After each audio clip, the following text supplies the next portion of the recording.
Good morning students. पिछले video में हमने आपको पाठ 7 संदेह की कहानी के बारे में बताया था। तो पाठ 7 संदेह जिसके लेखक हैं श्री जयशंकर प्रसाद। तो इस कहानी का मुख्य उद्देश्य है, जैसे मनुष्य जो है विभिन्न परिस्थितियों में, अनेक प्रकार की परिस्थितियों से जब मनुष्य गुजरता है तो उनके मन में परिस्थितियां वश उनके मन में अनेक प्रकार के संदेह पैदा होते हैं। तो उस संदेह से मनुष्य किस प्रकार उलझ कर रह जाता है और किस प्रकार वो उस संदेह से बाहर निकलता है, यह इस कहानी में बताया गया है। तो इस कहानी में दो मुख्य पात्र हैं, रामनिहाल और श्यामा। रामनिहाल जो है श्यामा के घर काम करता है और श्यामा एक विधवा है। तो अब तक हमने पढ़ा कि रामनिहाल जो है घर से जाने की तैयारी कर रहा है और जाने के समय वह अपने उस संदूक को खोलकर वो सारी चीजें, अपने उस सामान को, रखे गए सामान को वो देखता है, जिसमें उसे कागज का बंडल लगता है। वो चाहता तो है उसे खोलना, परंतु वो उसे खोलने में हिचकिचा रहा है, जैसे कि उसके मन में कोई उसे उस बंडल को, कागजों के उस बंडल को खोलने के लिए मना कर रहा हो। परंतु फिर भी वो न चाहते हुए भी उस बंडल को खोलता है और उस कागज के बंडल से उसे एक चित्र मिलता है, जिस चित्र को वो देखकर वो बंद कमरे में वो रोता है। इतने में ही श्यामा, जिसके घर में वो रहता है, वो श्यामा आती है और उससे उसके रोने का कारण पूछती है, परंतु वह उसका कारण न बताते वो बस इतना कहता है कि आज जो मैं अपने आंसू गिरा रहा हूँ या मैं रो रहा हूँ, वह मेरे ही कर्मों का फल है और मैं इसे प्रायश्चित करना चाहता हूँ। शायद ये मेरे प्रायश्चित का ही एक रूप है जो मैं यहाँ बैठकर अपने आंसू गिराता हूँ। इसके पश्चात जो है श्यामा जो है उसे उसके दुख का कारण पूछने के लिए उसके करीब बैठ जाती है। तब तक रामनिहाल जो है श्यामा को यह कहता है कि मैंने इस संसार में जब से मैंने होश संभाला, तो मैंने आपके घर में अब तक मैंने जब होश संभाला तो मैं गृहहीन था, परंतु मुझे आपके यहाँ आकर के एक अपनापन, एक घर का सा सुख मिला।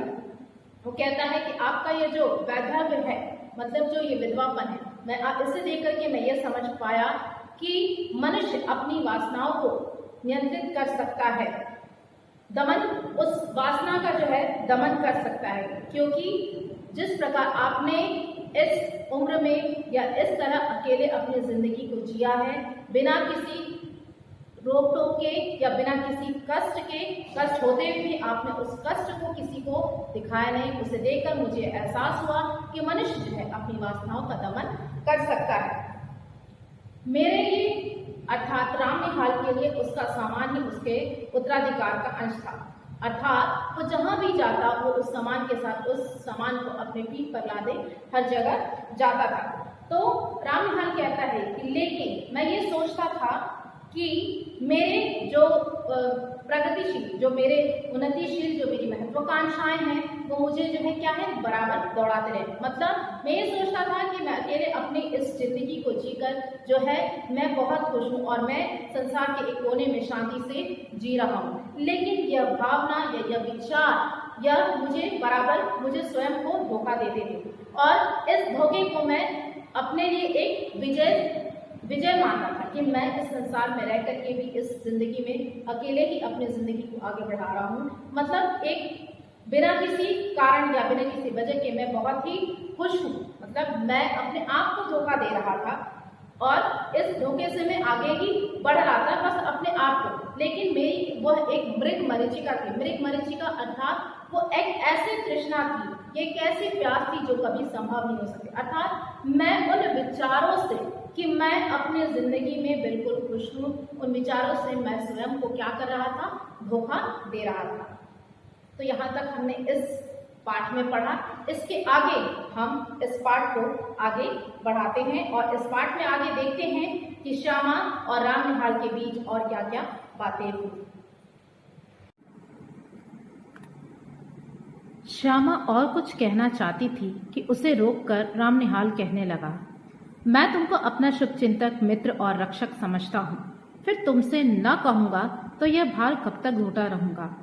तब उसके इतना कहने पर जो है श्यामा उससे और कुछ कहना चाहती थी। उसे रोककर श्यामा जो है अपने बातों को, उसकी राम निहाल की बातें सुनने के बाद श्यामा उसे और कुछ समझाना चाहती थी, लेकिन उसे रोककर राम निहाल उससे कहता है कि मैं तो तुमको अपना जो है शुभ चिंतक, मित्र और रक्षक समझता हूँ। फिर मैं तुमसे नहीं कहूँगा तो मैं यह अपने मन में यह भार कब तक, यानी कि बातों का, यह दुख का जो भार है, मैं कब तक ढोता रहूँगा। यह चैत है ना? हाँ ठीक, कार्तिक की पूर्णिमा थी। मैं कामकाज से छुट्टी पाकर संध्या की शोभा देखने के लिए दशाश्वमेध घाट पर जाने के लिए तैयार था कि ब्रज किशोर बाबू ने कहा, तुम तो गंगा किनारे टहलने जाते हो, आज मेरे एक संबंधी आ रहे हैं, इन्हें भी एक बजरे पर बैठाकर घुमाते आओ, मुझे आज छुट्टी नहीं है। तो कहने का तात्पर्य यह है कि राम निहाल जहाँ काम करता था वहाँ पर उनके जो मालिक थे उनसे वो कहता है कि मैं कामकाज से छुट्टी पाकर, यानी कि ये बातें जो है ये श्यामा को बता रहा है कि मैं जो है छुट्टी पाकर मैंने जो है संध्या की शोभा, यानी शाम के समय जो प्राकृतिक जो सुंदरता होती है उसे देखने के लिए मैं दशाश्वमेध घाट पर मैं जाने के लिए तैयार था। तो तब तक उनके मालिक यहाँ, जिनके यहाँ वो काम करता था, यानी कि ब्रज किशोर बाबू, उन्होंने कहा कि तुम तो गंगा के किनारे टहलने जाते हो। तो ब्रज किशोर के संबंधी जो है वहाँ आ रहे थे जिसको घुमाने के लिए। उन्होंने राम निहाल से कहा कि मेरे एक संबंधी आ रहे हैं, इन्हें भी एक बजरे पर बैठाकर घुमाते हैं। बजरे अर्थात नाव पर जो है, बजरे अर्थात नाव पर बैठाकर उन्हें घुमाते आओ, उन्हें छुट्टी नहीं है। मैंने स्वीकार कर लिया, अर्थात किसने? राम निहाल ने उनकी इस बात को जो है स्वीकार कर लिया। ऑफिस में बैठा रहा।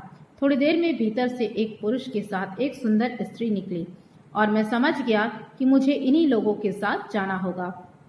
तो वो ऑफिस में बैठकर अपनी ये बातें सारी सोच रहे थे। तब तक थोड़ी देर में भीतर से एक पुरुष के साथ जो है एक स्त्री निकली और वे समझ गए कि उन्हें इन्हीं लोगों के साथ जो है उन्हें घूमने या उन्हें बजरे पर बैठाकर घुमाने ले जाना है। ब्रज किशोर बाबू यानी कि उनके मालिक ने उनसे कहा कि मान मंदिर घाट पर बजरा ठीक है। तो मान मंदिर घाट पर जो बजरा अर्थात बड़ी नाव जो है ठीक है, निहाल आपके साथ जा रहे हैं।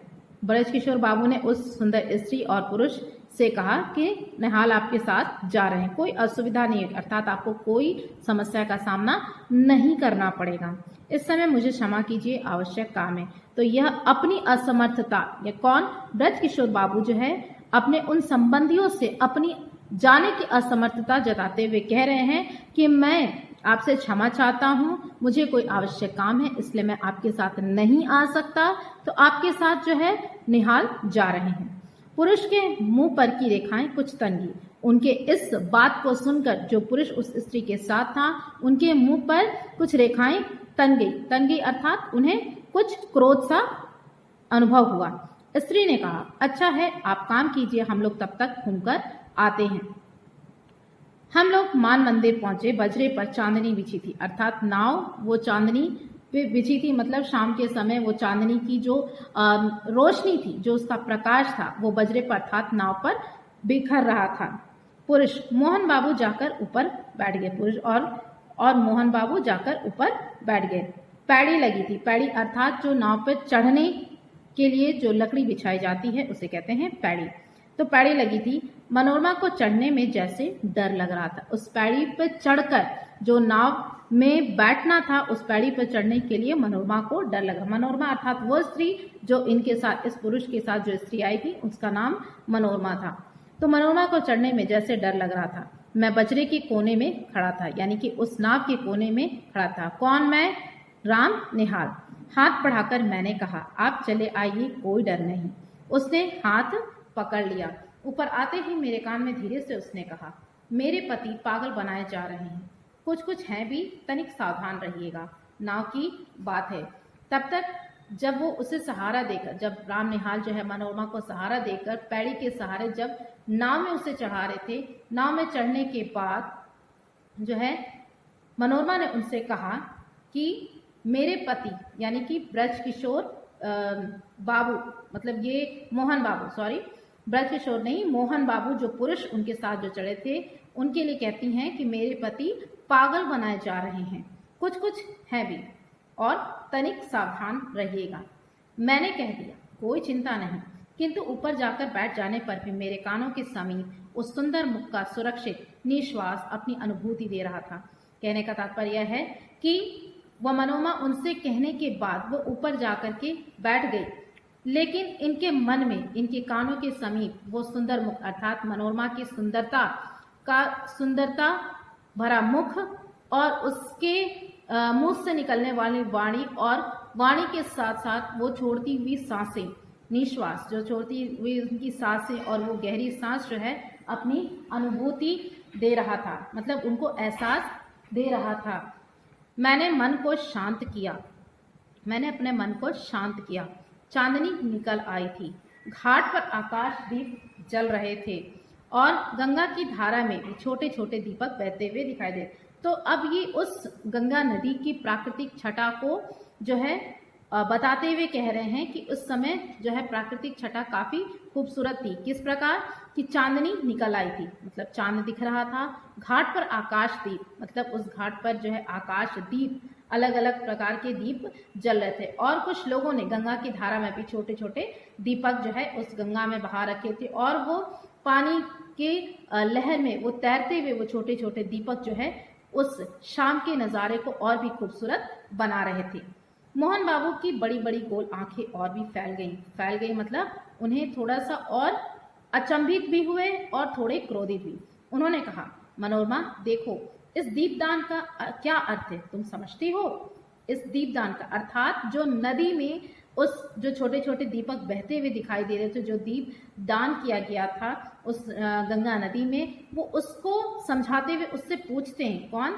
मोहन बाबू जो है अपनी पत्नी से पूछ रहे हैं कि मनोरमा देखो, इस दीपदान का क्या अर्थ है, क्या तुम समझती हो?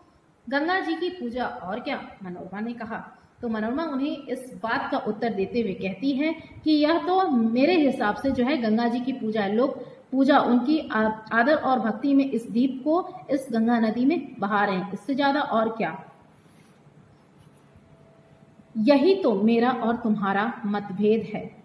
जीवन के लघु दीप को अनंत की धारा में बहा देने का यह संकेत है। अब ये अपनी बातों को और दूसरे तरीके से समझाते हुए कह रहे हैं, यही तो मेरा और तुम्हारा मतभेद है, मतलब मेरे और तुम्हारे। मोहन बाबू जो है अपनी पत्नी को समझाते हुए कह रहे हैं कि यही तो मेरा और तुम्हारा मतभेद, मतलब मेरे और तुम्हारे विचारों में यही तो विभिन्नता है कि जीवन के लघु दीप को, इस जीवन के लघु दीप को अनंत की धारा में बहा देने का यह संकेत है कि हमारे छोटे से जीवन का छोटा सा यह रूप अनंत की धारा में बहा देने का। अनंत रूपी मतलब बहुत ही क्या है, लंबे तरीके से, मतलब जीवन के लघु दीप को अनंत की धारा में, कहने का तात्पर्य है कि इस छोटे से जीवन को जो हम अपने मन के विचारों से अनंत की धारा में बहा देने का, मतलब बहुत बड़ी जो हमारी आकांक्षाएं हैं, अनंत की धारा अर्थात बहुत बड़ी जो हमारी आकांक्षाएं हैं उसमें बहा देने का यह संकेत है। यानी वो इसकी तुलना, जो दीपदान जो किया गया उसकी तुलना वह अपने जीवन के लघु दीप से करते हुए कह रहे हैं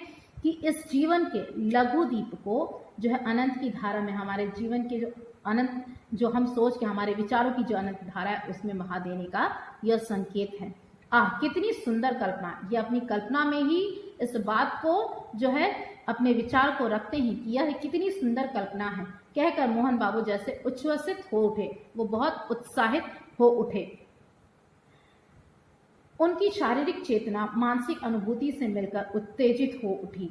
मनोरमा ने मेरे कानों में धीरे से कहा, देखा ना आपने? तो मनोरमा उनसे क्या कहना चाह रही थी, वो उनको पागल समझ रही थी और वे रामनिहाल से कहती है कि इनकी बातें सुनने के बाद आपको समझ में आया ना, देखा ना आपने कि ये किस प्रकार अपनी ये बातें, अर्थात मेरा और तुम्हारा मतभेद है, जीवन के लघुदीप को अनंत की धारा में बहा देने का संकेत है। इन बातों को सुनकर मनोरमा ने उनसे कहा कि आपने देखा ना ये किस प्रकार बातें करते हैं। मैं चकित हो रहा था। बजरा पंचगंगा घाट के समीप पहुंच गया था। तब हंसते हुए मनोरमा ने अपने पति से कहा, और ये बांसों में जो टंगे हुए दीपक है उन्हें आप क्या कहेंगे? तो चलते चलते वो नाव जो बजरा है वो धीरे धीरे आगे बढ़ रहा था और आगे बढ़ते बढ़ते वो पंचगंगा घाट के समीप पहुंच गया। तब हंसते हुए मनोरमा ने जो है अपने पति से कहा, और जब अब ये जो बांसों में टंगे हुए दीपक, यानी कि बांसों में भी जो है बजरे के जो साइड में जो कहते हैं कि बांस जो लगे हुए उनमें भी जो है लोगों ने दीपक सजा रखे। तो अब आप वो पूछती हैं कि अब उन्हें आप कौन सा नाम देंगे। यहाँ तो आपने इस दीपदान को एक नाम दे दिया कि यह जो है लघु दीप को अनंत की धारा में बहाने का संकेत है, परंतु जो यहाँ बांसों में टंगे हुए दीपक हैं उन्हें आप क्या कहना चाहेंगे।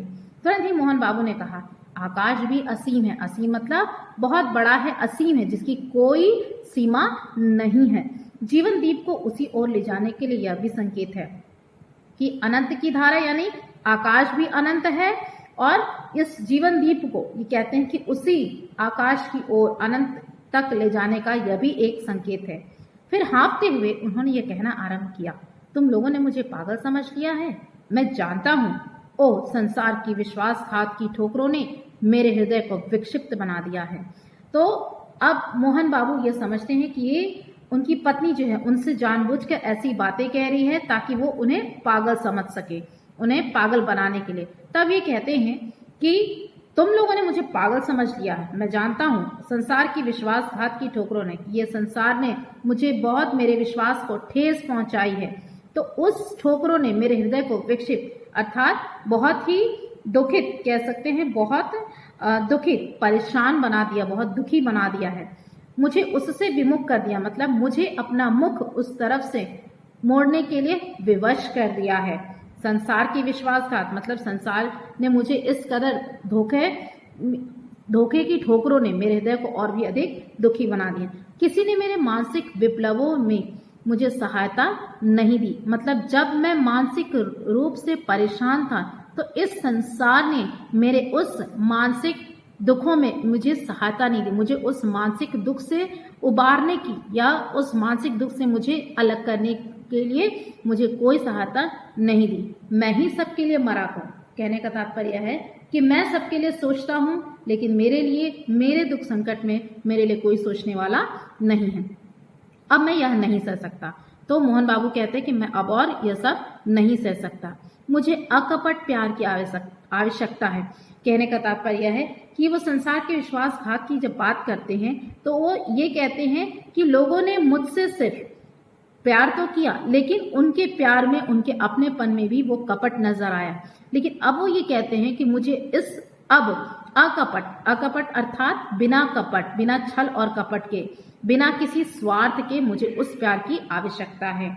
जीवन में वह मुझे कभी नहीं मिला। मैं पहले लोगों ने जब मेरे साथ मेरे जीवन में आए तो लोगों ने मुझे क्या है, विश्वासघात दिया और उस ठोकर ने मेरे हृदय को परेशान किया। लेकिन अब मुझे अकपट प्यार की आवश्यकता है और जीवन में वो मुझे पहले कभी नहीं मिला। तुमने भी मनोरमा, तुमने भी मुझे। तो यह मनोरमा की ओर इशारे करते हुए कहते हैं कि जैसा बाकी लोगों ने मेरे साथ किया, तुमने भी मेरे साथ वही किया। मनोरमा घबरा उठी।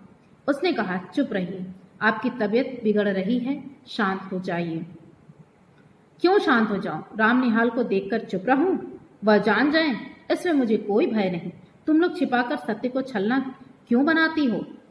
तो अब जब मनोरमा उनसे चुप रहने को कहती है क्योंकि उनकी तबीयत बिगड़ रही है, तब वो उसके ऊपर क्रोधित होते हैं। मनोरमा के ऊपर क्रोधित होकर कहती हैं कि मैं क्यों शांत हो जाऊं?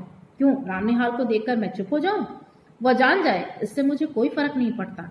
तुम सत्य को छुपा करके छलना क्यों बनाती हो? सत्य को छुपा करके क्यों मुझे छल कपट मेरे साथ कर रही हो? मोहन बाबू के श्वासों की गति तीव्र हो उठी, मतलब धीरे धीरे उनकी जो सांसें हैं और अत्यधिक तेज होने लगी। मनोरमा ने हताश भाव से मेरी ओर देखा। तो मनोरमा ने जो है क्या है, अब निराशा भरी नजर से जो है वो राम निहाल की ओर देख रही है। वह चांदनी रात में विशुद्ध प्रतिमा से निश्चेत हो रही थी। निश्चेत अर्थात जिसमें कोई हलचल न, अर्थात वो एक जगह अचल हो गई थी।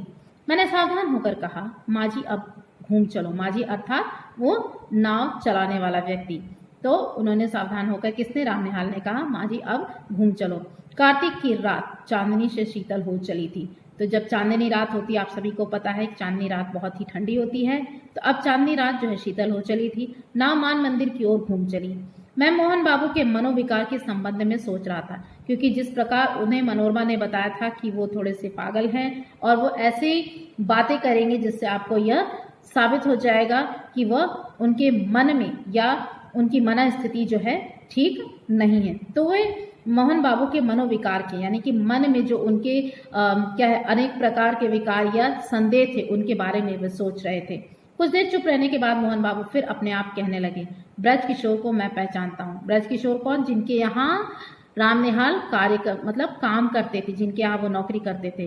तो उनके बारे में मोहन बाबू कहते कि मैं ब्रज किशोर को मैं पहचानता हूँ। मनोरमा, उसने तुम्हारे साथ मिलकर जो षड्यंत्र रचा है, मुझे पागल बना देने का जो उपाय हो रहा है, उसे मैं समझ रहा हूँ। अब ये ब्रज किशोर के ऊपर इल्जाम लगाते हुए कहते हैं कि मनोरमा, तुम उनके साथ मिली हो, तुम उनके साथ मिलकर जो है मेरे खिलाफ तुम षड्यंत्र रच रही हो, इसलिए कि मुझे पागल बना देने का, क्योंकि वो जो है ब्रज किशोर जो है मेरी संपत्ति को मुझसे दूर करना चाहते हैं, इसलिए मनोरमा और जो है ब्रज किशोर दोनों ने मिलकर मुझे पागल बनाने का उपाय किया है। ओ, आप चुप रहेंगे? मैं कहती हूँ यह व्यर्थ का संदेह आप मन से निकाल दीजिए या मेरे लिए संख्या मंगा दीजिए, छुट्टी हो। तो मनोरमा अब क्रोधित होकर उनसे कहती है कि अब प्लीज, अब आप चुप रहिए, कृपया करके अब आप चुप रहिए। मैं कहती हूँ यह व्यर्थ का संदेह, यह मन में बिना कारण अकारण जो है संदेह जो आपने मन में बना रखा है उसे निकाल दीजिए, या मेरे लिए संख्या अर्थात विष मंगा दीजिए, ताकि मैं उसे ग्रहण कर लूं और इससे क्या हो, छुट्टी हो, और मैं इस जो है जो संदेह है, जो आपके मन में जो संदेह है, मुझे इससे छुटकारा मिले, ताकि आप बार बार मुझे अलग अलग बातों के लिए मुझे जो है दोषी न ठहराएं।